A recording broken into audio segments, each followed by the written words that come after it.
ముందుండే కొంచెం అవగాహన ఉంది నాకు. కాబట్టి ఇది మమ్మల్ని తన యొక్క విశ్వాసంతో చేసినటువంటి ప్రార్థన దేవుడిని నన్ను అదేదో అందులోకి తీసుకుని వచ్చాను. ద్వారా ఇదిలో నేను ఆ కుటుంబంలో జన్మించడం మాత్రం కాకుండా ఆ కుటుంబంలోనే పెరిగాను. నేను ఒక్కటే నా అంతటి నేనే పెరగాను. నాకు నా ముందు అక్కడ ఉన్నారు, తర్వాత తమ్ముడు, తర్వాత చెల్లెలు, మా నాన్నగారు, మా అమ్మగారు. ఇది కుటుంబం. అందుకనే ఒక ఆయన ఐలాండ్ ఎవరు కూడా ఒక్కడే ఈ లోకంలో పైకి రాలేదు, అసలు జీవించలేదు. ప్రభు నాకు అలాంటి పరిస్థితిని అనుగ్రహించారు. ఆ విధంగా నన్ను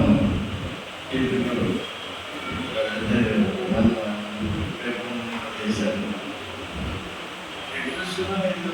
ఆదినాంలో పేరు పెట్టాలంటే ఇప్పుడు మా నాన్నగారికి హెడ్ మాస్టర్ గారు కాబట్టి మిషనరీలందరూ ఆయనకి తెలుసు.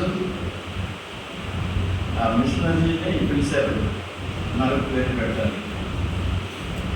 సరే అన్నగారంటే పేరు పెట్టాలని నాకు 100 పేర్లు రాసి నేను సెలెక్ట్ చేసుకుంటాను అన్నాను. 100 పేర్లు రాసిస్తే సెలెక్ట్ చేసుకుంటాను కాబట్టి సరే మా నాన్నగారు 100 పేర్లు రాసిచ్చారు. 100 పేర్లు రాసిస్తే ఆ పేరులో ఈ పేరు సెలెక్ట్ చేసింది ఆమె యేసు పాదం. ఆమె కెనేడియన్ ఫారినర్. మరి ఈ పేరు ఎందుకు సెలెక్ట్ చేసిందో నాకు అర్థంగా ఇప్పుడు అర్థమవుతుంది. దేవుని యొక్క కృప, దేవుని యొక్క మా అమ్మగారు అదే పేరు.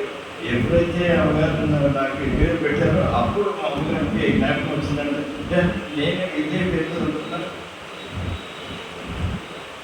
మరి ఇంకోటి మా అమ్మగారు ఉన్నటువంటి గొప్ప అమ్మగారు, మా అన్నగారు విశేషత ఏంటంటే వారు నన్ను ప్రభు సేవకుడు ఇచ్చేస్తా ఉన్నారు. నన్నేం అడగదు.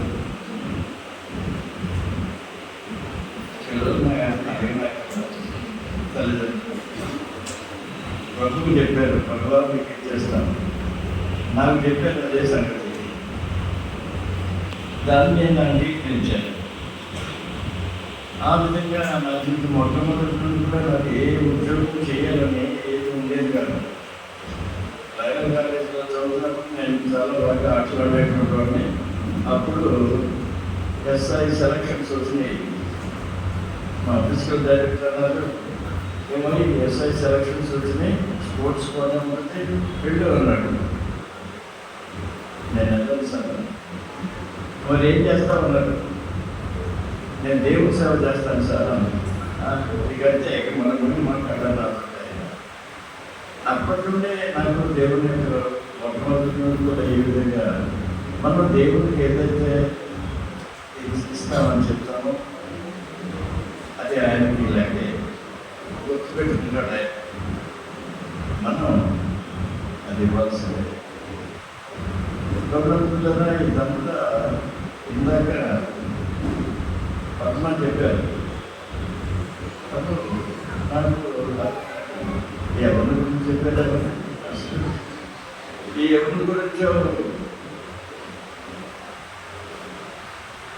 చెప్పారు. ఇదంతా నేను ఒక్కడనే ఎట్లా తయారవ్వాలి. ప్రభువు నాకు ఇచ్చినటువంటి కుటుంబం,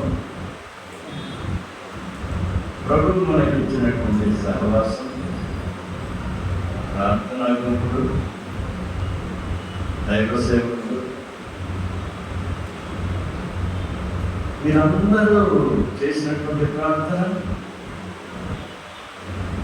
మరి నేను మీ మధ్యలో లేకపోయినప్పటికీ సరే, ఇదిగో మీరందరూ కూడా చేసినటువంటి ప్రార్థన నేను ఎక్కడ ఉన్నప్పటికీ సరే నన్ను కాపాడి ఇదిగో మరి సరైనటువంటి మార్గంలో నడిపిస్తూ మరి నా జీవితం అంతా కూడా నేను దైవ సేవకులైనటువంటి వారికి మరి నేను కాలేజీకి వెళ్ళినప్పుడు, తర్వాత మళ్ళీ యూనివర్సిటీకి వెళ్ళినప్పుడు, తర్వాత సెమినార్కి వెళ్ళినప్పుడు వీళ్ళందరూ కూడా నా జీవితంలో పొందినటువంటి వారే. ఈ ప్రార్థనలు ఇవన్నీ కూడా నన్ను ఏ విధంగా నిలబెట్టాయి.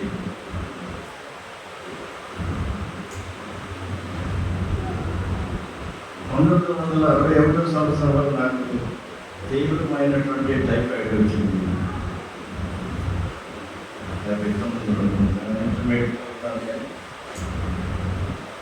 అప్పుడు గ్రీన్పాండ్లో డాక్టర్ గారు ఉన్నారు. ఆయన గారి పేరు డేవిడ్ గారు, డాక్టర్ డేవిడ్. టైఫాయిడ్లో ఆయన స్పెషలిస్ట్ అంటారు. మా నాన్నగారికి పనులు అయితే ఒక ప్రాబ్లం. దేవుడి గారు నాస్తికుడు, దేవుడు నమ్మని అంటారు. దాన్ని ఆయన పిలిపించారు. నాకు 5 డిగ్రీలు. అలాంటి సమయంలో ఆయన వచ్చాడు. వచ్చి చూసి చేయడానికి కూడా ఏం చేయకండి, మీ దేవుడు ఏమన్నా చేస్తే జరుగుతుంది, సరే రేపు వస్తానని వెళ్ళిపోయాడు. ఆయనకు అనుమానమే, రేపు నేను ఉంటానని. ఆ ఉదయకాలం వచ్చాడు. అయితే ఆ రాత్రి జరిగినటువంటిది ఏంటంటే సంఘమంతా కూడా ఏకగ్రీవంగా తాళా తీసి ఇదిగో మా ఇంటికి వచ్చి నా మనసుగా ఇదిగో వారు ప్రార్థన చేసినటువంటి ప్రార్థన ప్రభువుని 2 రోజుల డాక్టర్ నెక్స్ట్ డే డాక్టర్ గారు వచ్చినప్పుడు నాకు చూసినాడు. అపాయకరమైనటువంటి పరిస్థితి ఇక తొలగిపోయింది, మీ అబ్బాయి బ్రతుకుతాడు అన్నాడు. నేను చూసుకునేటప్పటికీ నేనంతా ఒక మందిరంలాగా ఉన్నా. ఏంటి ఎంత అయిపోయిందని నేను దుఃఖపడతాను. నేను కోరుకునేటప్పటికీ నెట్టు పడుతుంది. ఈ మధ్యలో దేవుడు చేసినటువంటి కార్యం ఏంటంటే డాక్టర్ గారు ఆయన భార్య వారిద్దరు కూడా ప్రభు తెలుసుకున్నారు. దేవుని స్తోత్రం. హల్లెలూయా. మరి అక్కడ బాప్తిసం పొందేది కాబట్టి దేవుడు అద్భుతమైనటువంటి కార్యాలు సంఘం ద్వారా. మరి ఇప్పుడు సంఘంలో ఉన్నటువంటి ప్రార్థనా గుంపులు అప్పుడు ఎన్ని ప్రార్థన ఎంతమంది తీసుకొచ్చి సన్మానం చేసి ఆ ప్రార్థన గుంపు, ఈ ప్రార్థన గుంపు, ఉదయకాలం గుంపు, మధ్యాహ్నం గుంపు, సాయంకాలం గుంపు, ఎన్ని గ్రూపులు.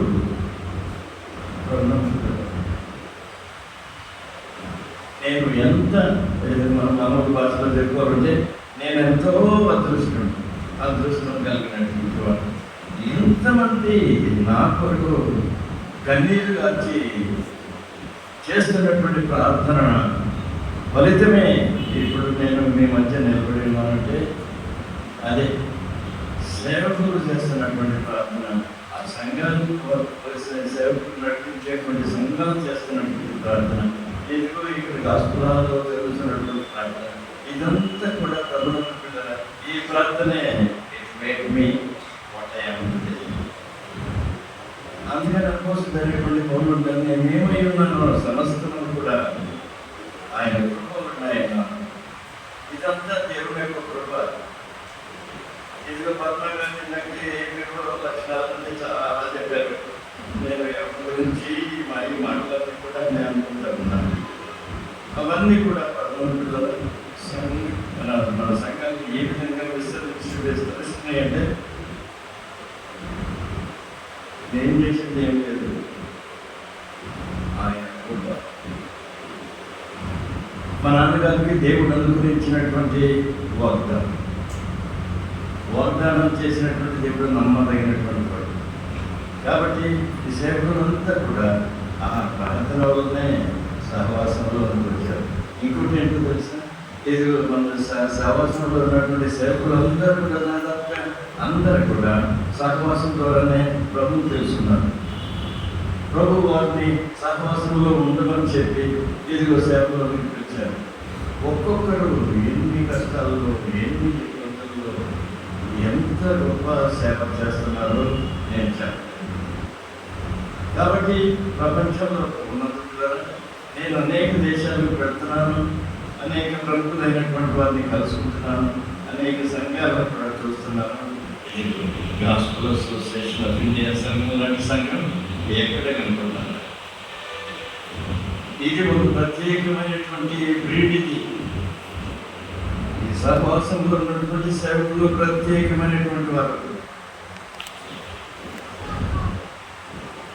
మన సంఘాల్లో ప్రత్యేకమైనటువంటి గాస్పుల్ హాల్లో ఉన్నటువంటి ప్రార్థనా పరులు ప్రత్యేకమైనటువంటి వారు. నేను ఎక్కడికి వెళ్ళినా చెప్తాను, ఇది మా సంఘం ఈ విధంగా ఉంటుంది, ఈ విధంగా ఉంటుంది అని వాళ్ళు చెప్తే మా కోసం ప్రార్థన చేయండి అనే వారు అడుగుతారు. జర్మనీలో, మరి ఇంగ్లాండ్లో, అమెరికాలో కూడా. నేనే నా స్నేహితుడు ఆయన మన టీవీ ప్రోగ్రామ్కి డైరెక్టర్. ఆయన పిలుస్తున్నాడు, పిలిచి ఇదిగో నా బ్రదరు బాగాలేదు, హాస్పిటల్లో ఉన్నాడు, ఆయనకి హార్ట్ అటాక్ వచ్చింది, ప్రార్థన చేయండి అని చెప్పారు. ప్రార్థన చేయండి అని చెప్పేటప్పటికి ఇదిగో సేవకులతో మనం చెప్పాను. మరి ఇదిగో మన సంఘంలో కూడా వారు ప్రార్థన చేశారు. నేను పిలిచినప్పుడు ఇప్పుడు అభినందనలు స్టెబిలైజ్ అయ్యారు అని చెప్తున్నారు. వారికి మన సహవాసం ఆయన గత 25 సంవత్సరాల నుండి కూడా మనకి స్నేహితుడు. మన ప్రోగ్రామ్స్ అన్నీ కూడా డైరెక్ట్ చేసినటువంటి ఆయన ఆరోగ్యంలో ఉంటాడు. అంతా డైరెక్టర్. ఇదిగో మన సంఘం యొక్క ప్రార్థన, మన సహవాసంలోకి మన ప్రోగ్రామ్ చేయడానికి వచ్చినప్పుడు ఆయనకి గట్టిగా మొత్తానికి ఒకరిని ప్రేమించాను. వాళ్ళిద్దరు కూడా పెళ్లి చేసుకుందాం అనుకున్నారు. మరి ఇక్కడ ప్రోగ్రామ్ చేయడానికి వచ్చి మళ్ళీ వెళ్ళేటప్పటికి అమ్మగారి ఇంకొకరిని పెళ్లి చేసుకున్నాడు. ఎంతో దిగులు పడిపోయాడు, ఎంతో ఇక ఉంటాడు మనిషి.